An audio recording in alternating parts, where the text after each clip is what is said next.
Have you ever wondered why the most intelligent man in the room is often the one who speaks the least? Is it possible that silence, when intentional, speaks volumes about wisdom and presence? And what if the real mark of brilliance isn't about knowing everything but knowing when to say nothing at all? Welcome to Stoic Training. I'm truly glad you're here. Today's conversation may quietly reshape how you see yourself and how others interpret the silence you carry. Because today's insight isn't just informative, it's transformative. Here's the thing. Genuinely intelligent men, the ones who don't need to boast or dominate a room, share something quietly powerful. It's not about rattling off trivia or memorizing capitals of obscure nations. It's not about being the loudest voice or always having the last word. Their true power lies in restraint, in understanding that wisdom often speaks loudest in silence. Over the years, I've observed people through two very different lenses: ancient, Stoic philosophy and real-life human nature unfolding in cafes, workplaces, street corners, and late-night conversations. I've seen that the wisest men, the ones worth listening to, have one thing in common. They don't waste words. They resist the urge to speak just to fill silence. They never blurt out things that might undermine their integrity. Instead, they've developed an almost instinctive awareness of what not to say and when not to say it, not because they're flawless, but because they've seen what happens when ego speaks louder than judgment. So today, we're going to dive deep into 7 phrases truly intelligent men never say. These aren't just habits they avoid for politeness. They're deeper signals of something more profound: humility, awareness, and self-mastery. Let's begin with a phrase we're all guilty of using at some point. I already know that. It's a simple sentence. Quick, casual, even confident. But here's the danger: it reflects a closed mind more than an open one. Years ago, I was working under a mentor, a man who spoke little but carried immense authority. He had that rare presence, quiet yet grounded, as if he'd walked through more storms than he ever bothered to mention. One day, we were reviewing a process I'd done dozens, maybe hundreds of times. As he started to explain, I jumped in instinctively. Yeah, I already know that. He paused, just looked at me, calm, heavy, silent, then continued without argument. That night, the weight of that moment hit me like a wave. I hadn't just interrupted him, I'd silenced an opportunity. He wasn't repeating the obvious. He was offering a layer of insight earned from decades of experience. But I missed it, because my ego was too busy defending a shallow version of competence. When we say, I already know that, we're not just shutting down a conversation. We're shutting down growth. We're declaring that there's nothing left to learn. And that's not intelligence. That's arrogance disguised in the language of certainty. The ancient Stoic emperor, Marcus Aurelius, didn't dance around this truth. You cannot learn anything when you think you already know everything. That quote still stings, because it's brutally honest. And it reveals something deeper. The ego doesn't just make us blind, it makes us deaf to wisdom standing right in front of us. Intelligence isn't a fixed trophy you polish and put on display. It's a flowing river, always shifting, always deepening. You may stand in the same place twice, but the current beneath you is never the same. I once watched a master carpenter stand quietly as a young apprentice excitedly explained a technique. It was clear the old man had known this method for decades. Still, he listened, nodded thoughtfully, even thanked the boy. Curious, I later asked him why he hadn't stopped the apprentice, and said, I already know that. He smiled gently and replied, because sometimes it's not about what you know, it's about how someone else sees it. And that perspective, that's where you grow. That moment stuck with me, because it shattered the illusion that knowledge is a destination. Instead, it's a journey, one where listening becomes more powerful than speaking. So next time you're tempted to say, yeah, I already know, pause. Ask yourself, what might I learn if I listen just a little longer? Because truly intelligent men, they know that wisdom doesn't scream, it whispers. And that brings us to the second phrase, one even more deceptively dangerous. Ready for it? Earlier, we explored how the phrase, I already know that quietly closes the door on growth. Now, we continue by uncovering the second phrase, intelligent men avoid one, that sounds practical, but often reveals hidden limits. That's impossible. Wisdom, real wisdom, doesn't need a microphone. It doesn't need to shout or prove itself. It just is. It lives quietly in the way someone listens, in how they hold space for new ideas, of those they've heard before. So the next time you catch yourself thinking, I've already heard this, pause, take a breath, listen again, not to humor anyone, but to honor what might be hidden in the details. A shift in tone, a different emphasis, a nuance that reshapes your understanding. And even if nothing new comes of it, you've done something powerful. You've practiced humility. You've shown respect. And with time, those small moments of restraint build a reputation. You become someone others listen to because you listen first. The Stoics called this mastery of the self, the ability to put aside ego, to lean into clarity instead of pride. It's the strength to remain a lifelong student of life. And over time, this quiet, steady discipline becomes a deeper kind of intelligence, the kind that outlasts status, credentials, or applause. Now let's talk about the second phrase, one that's just as limiting, but often cloaked in reason. That's impossible. Years ago, I worked with a man named Robert. He was smart, sharp, the kind of leader who appeared unshakable, even under pressure. He carried entire departments on his back, with quiet confidence. But there was one thing Robert said too often, almost like a habit. That's impossible. New ideas. That's impossible. Expanding into a different market. That's impossible. Trying a fresh approach with a high-stakes client. You guessed it. That's impossible. At first, it sounded like cautious realism. Responsible, a man protecting his team from chasing empty dreams. But after a while, something became painfully clear. Every time Robert said, that's impossible, he wasn't really describing the task. He was describing himself. It wasn't about practicality. It was fear, fear of change, fear of being wrong, fear of trying and falling short. The Stoics saw this kind of fear for what it is. Seneca wrote, we suffer more often in imagination than in reality. That's exactly what Robert was doing. He wasn't analyzing a situation with logic. He was projecting personal limits onto it. His fear of failure wore a convincing disguised caution. Logic, professionalism, but underneath, it was the thing holding him back. The belief that if you can't see every step ahead, you shouldn't take the first one at all. Stoic philosophy shatters that illusion. It reminds us the obstacle isn't the problem. Our perception of the obstacle is what defeats us. I saw this for myself years after working with Robert. I joined a new project, underfunded, understaffed, and way behind schedule. Every part of me screamed, this won't work. Every piece of logic told me to say, that's impossible. But instead, I tried something different. I asked, what's one thing I can do today? What's one step I can take right now? And then I took it. And the team took theirs. One step, then another. That project, it became one of the most successful I've ever worked on. Not because we performed miracles, but because we didn't let fear freeze us. We didn't wait for the whole staircase to appear. We just kept climbing the next step. Marcus Aurelius said, you have power over your mind, not outside events. That power is everything. When a man says, that's impossible, he waves the white flag before the battle even begins.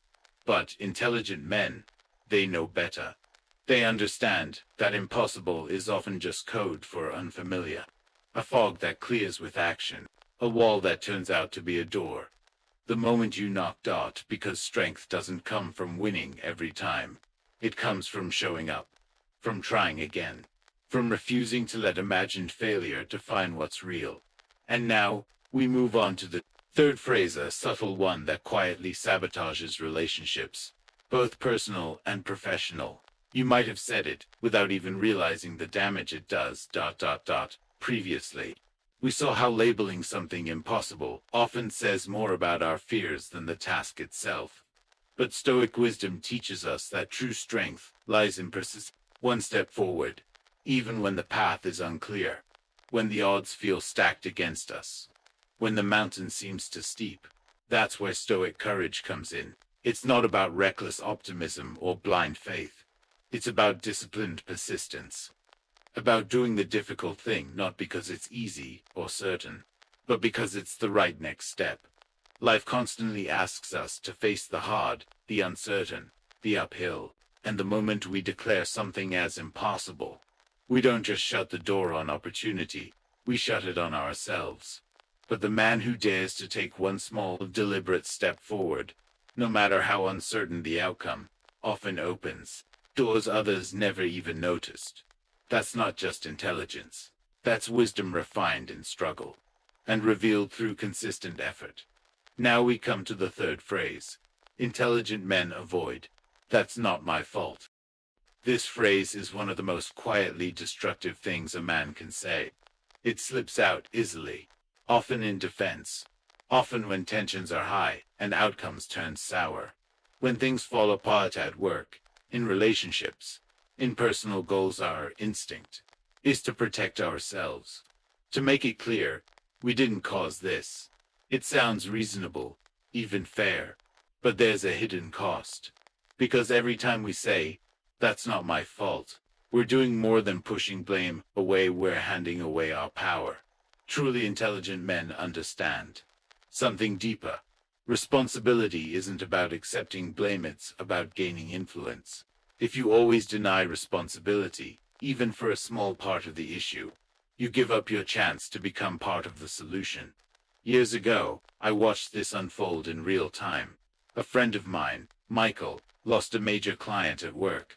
Immediately, he jumped into defense mode. The client was difficult. The market was unpredictable. His team failed to deliver on time. And yes, those things were all true. But while Michael focused on proving it wasn't his fault, something else slipped away. The opportunity to learn, to grow, to adapt. He stayed stuck, repeating the same habits and watching the same outcomes play out again and again. He believed the problem was always outside himself, and so he missed the one variable he could change himself by refusing even the smallest piece of responsibility. Michael unknowingly gave up the one thing that could have changed his results: control over his own actions. The Stoics warned us against this. They taught us to focus fiercely on what lies within our control and to release what doesn't. As Epictetus put it, it is not what happens to you, but how you react to it that matters. That's the key. Because when we say, "That's not my fault," we're waiting for someone else to fix it, to apologize, to do better. But when we say, "What part of this can I own?" even if it's just 5%, we take the wheel back into our hands. We stop reacting. We start leading. In my own life, I've found that owning even a small part, maybe I could have communicated more clearly, followed up sooner, or prepared better, creates an inner shift. It unlocks possibilities. It builds trust, both with myself and with others. It sends a signal. This is a man who doesn't wait to be rescued. He takes action. Blame is easy. Responsibility is hard. But within responsibility lives strength. The Stoics didn't believe in running from difficulty. They believed in rising above it. And that rise always begins with one honest question: what can I do differently next time? That is how intelligent men lead, not by finding who's at fault, but by finding the way forward. And speaking of moving forward, there's another phrase: intelligent men learn to avoid one. That sounds noble, even strong, but can quietly sabotage growth from the inside out. Previously, we explored how refusing responsibility quietly strips us of our power. Now, let's look at another belief that seems strong on the surface, but can quietly weaken us from within. I don't need any help. It's a phrase we've been conditioned to admire, especially in cultures that glorify the lone wolf. the self-made man, the one who carves his own path and carries the weight of the world in silence. No complaints, no weakness, just grit and solitude. But the truth behind that image, it's not nearly as noble. Refusing to ask for help doesn't signal strength. More often, it reveals something quieter and more dangerous.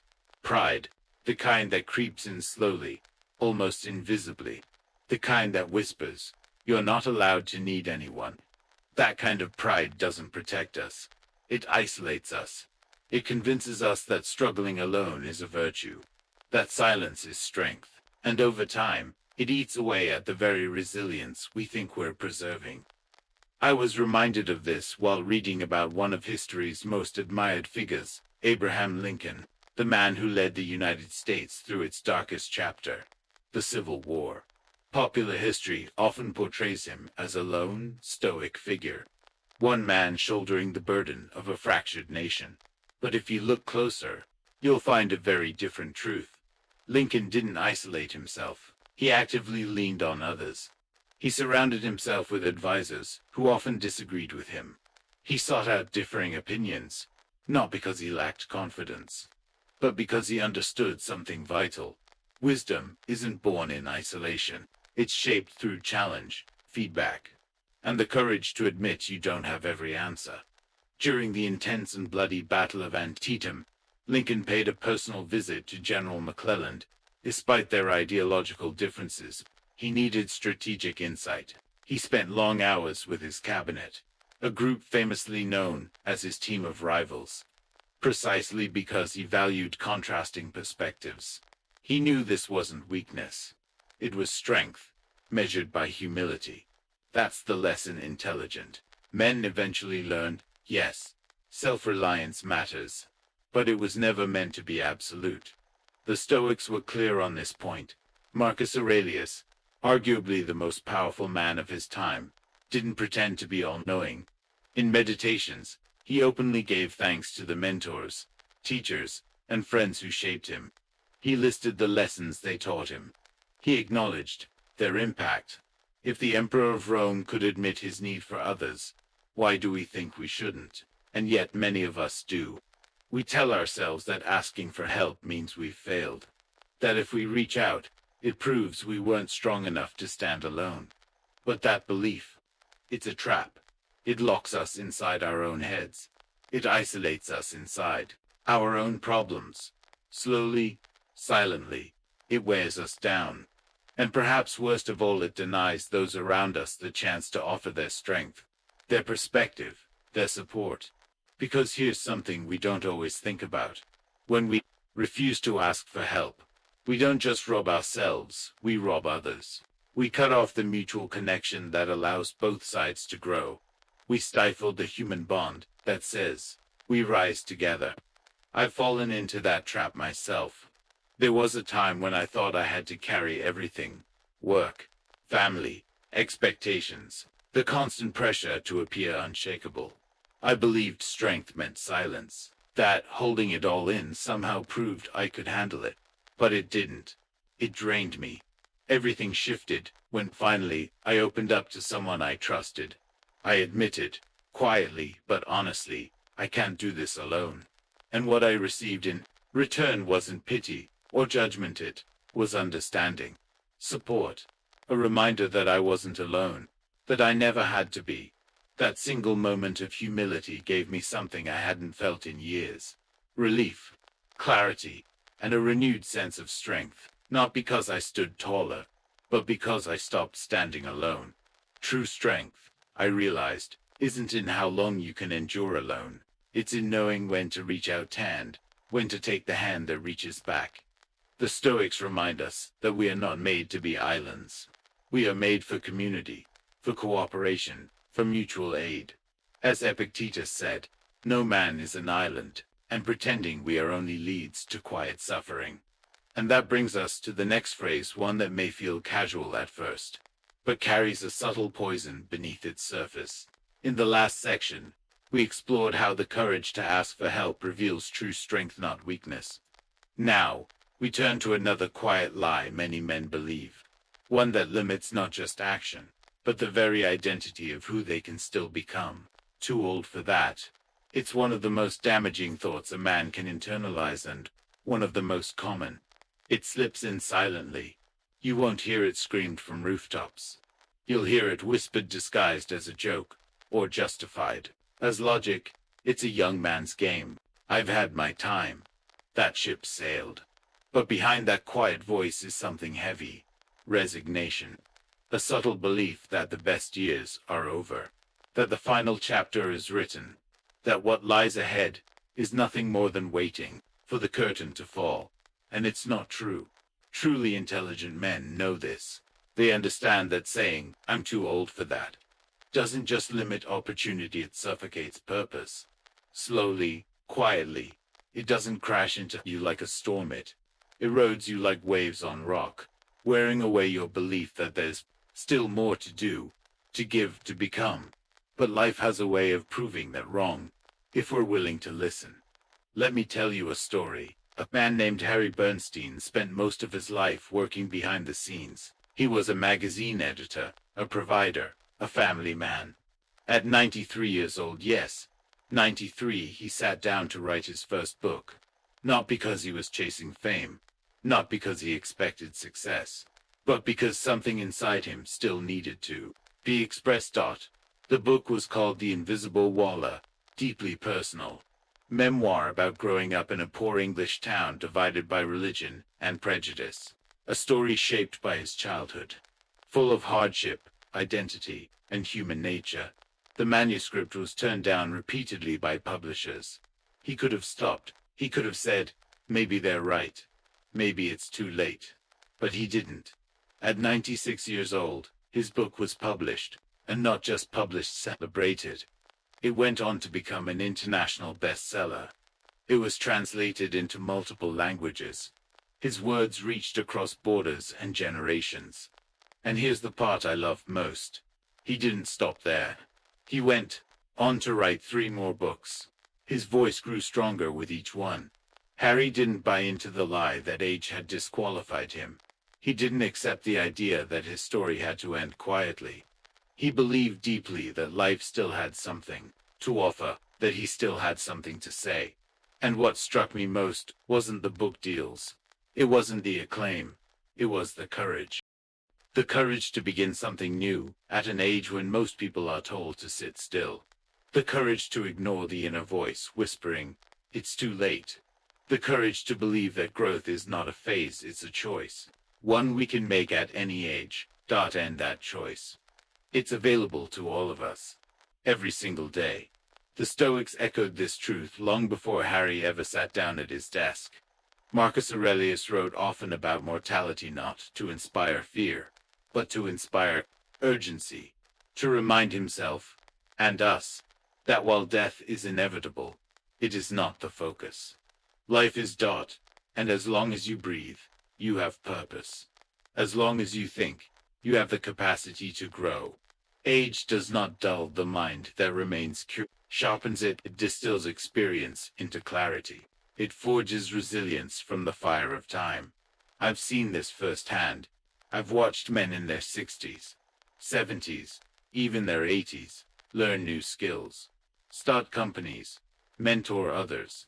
I've also seen men much younger give up on themselves far too early, convinced their window had already closed. But here's the truth. The difference isn't age. It's mindset. A man who says, "I'm too old for that," has already shut the door. But a man who asks, "What can I still do?" he's just walked through it. And in that space, growth lives. Purpose lives. Joy lives. Age doesn't strip us of our value. It multiplies it. It hands us insight. It sharpens our empathy. It strengthens our resolve. These aren't signs of decline. They're tools that younger men haven't yet earned. So the next time that voice appears, the one that says, "You missed your chance," pause. Look around. The path forward hasn't vanished. It's simply waiting for you to take the first step. And that brings us to another phrase intelligent men avoid. One that may seem innocent, but actually chips away at relationships more than we realize. Previously, We challenge the idea that age disqualifies a man from living fully. But there's another belief just as subtle, just as dangerous one, that doesn't attack all at once, but slowly chips away at your future. I'll do it later. It sounds innocent, harmless even. We tell it to ourselves like a gentle promise. Not never, just not now. It gives the illusion of intention, the comfort of control. We believe we're being responsible, rational, even wise. But later is where most of our dreams quietly go to die. It's where our best intentions are laid to rest, not because we didn't care, but because we waited too long. Wise men have learned this, often the hard way. Because delaying what matters doesn't give us more time. It quietly takes it from us. Every time we say we'll reach out tomorrow, start that goal next week, fix a broken bond after things calm down, we're gambling with something we cannot control. Time. Let me share a story. I knew a man named Thomas. He had what many would call a successful life, a well-run business, a loving family, the respect of peers. But Thomas was always in motion, always busy, especially when it came to work. He often told himself he'd make time to visit his aging father, that the fishing trip they had been planning for years would happen. Eventually, that once this project wrapped up or the quarter ended, they'd sit and talk, laugh, reminisce, but work kept calling. The meetings didn't stop, emails piled up, and the quiet promise of later kept slipping forward, one day at a time, until one day, later ran out. His father passed away suddenly, and Thomas was left not just with grief, but with something heavier: regret, unsent messages, unspoken words, unshared moments. A phone filled with reminders that never became reality. He shared this with me years later, not to seek pity, but to offer a warning. We think we have time, he said, but time doesn't think about us at all. The Stoics understood this brutal truth. Marcus Aurelius reminded himself daily that death could come at any moment, not to frighten, but to focus, to sharpen urgency. He wrote, "You could leave life right now. Let that determine what you do and say and think." This isn't poetic fluff, it's a Stoic discipline, a mindset rooted in reality. The clock doesn't wait for us to be ready. It doesn't pause when we hesitate. It doesn't care about our reasons, our schedules, our fear. What we delay today might never come again. That's why wise men act now. They make the uncomfortable phone call. They show up before everything feels perfect. They begin even it's messy, even if they're scared, not because it's easy, but because they know the cost of waiting is often everything. I've lived this lesson too. There were apologies I delayed because I didn't want to feel exposed, projects I kept planning but never started, relationships I put on hold because I thought there'd be more time. But when I finally stopped waiting and acted, something shifted. The weight lifted. The fog cleared. I didn't need perfect timing. I needed movement. Action is what builds a meaningful life, not intention.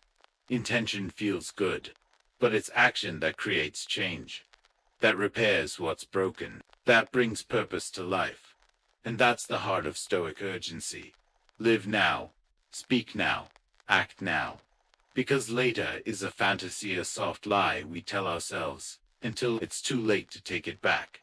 Every day you wait is a day you don't get back. The man who acts today, even imperfectly, lives without the shadow of regret. He understands that what matters most is rarely convenient, that the door doesn't stay open forever. And that's what makes him wise. Because opportunity doesn't knock twice.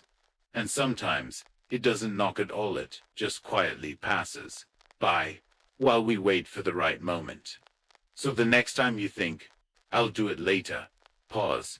Ask yourself, what if there is no later? And with that, we come to the final phrase in this journey, one that may seem like a shield, but often hides the fear we haven't yet faced.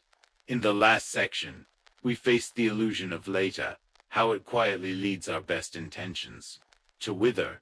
Now we arrive at the final and perhaps most deceptive phrase, a phrase that sounds like self-awareness, but is often just fear dressed as acceptance. That's just how I am. At first glance, it sounds honest, grounded, like someone who knows themselves.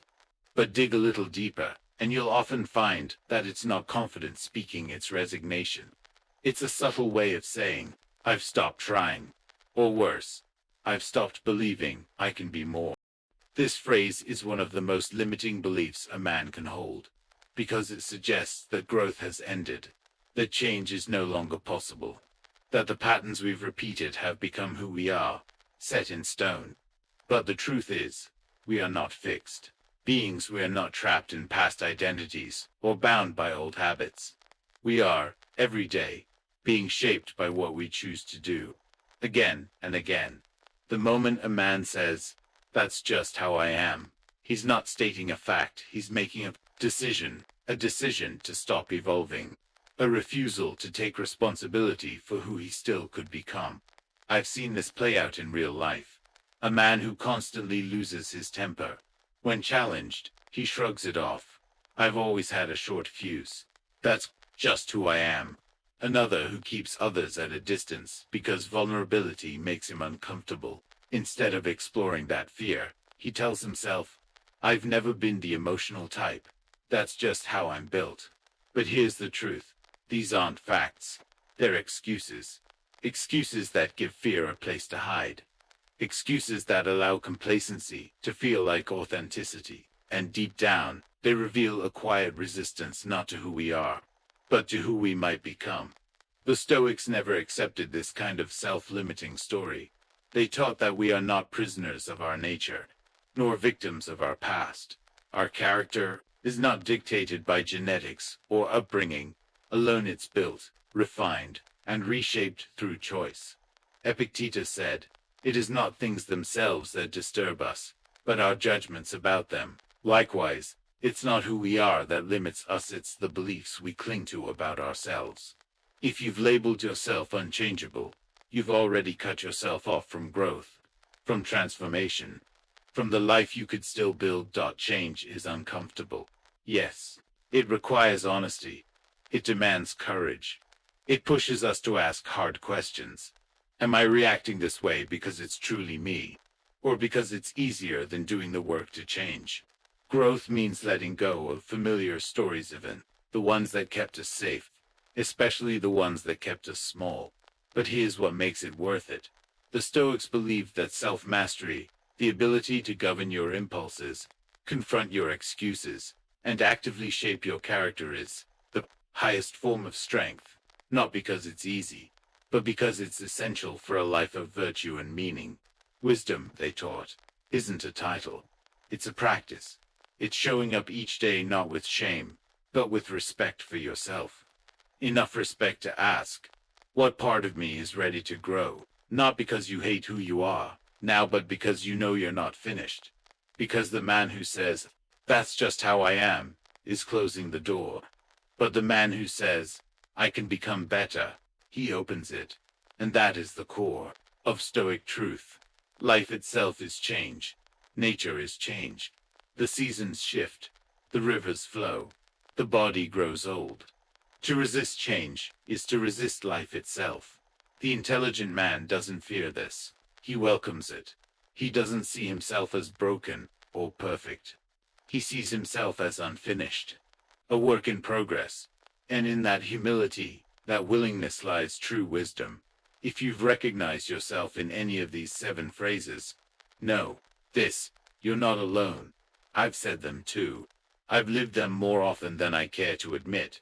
But intelligent men aren't the ones who never fall into these traps. They're the ones who notice them and then choose differently.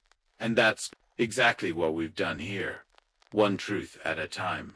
One choice at a time. So let me ask you, which one hit home for you? Was it, I already know that? Was it, that's just how I am? Or maybe it was, I'll do it later. Whatever it was, let this be your sign. To leave the old excuse behind. To take one small step toward the man you know you can be. Because wisdom isn't about being perfect. It's about being willing to question, to evolve, to keep going.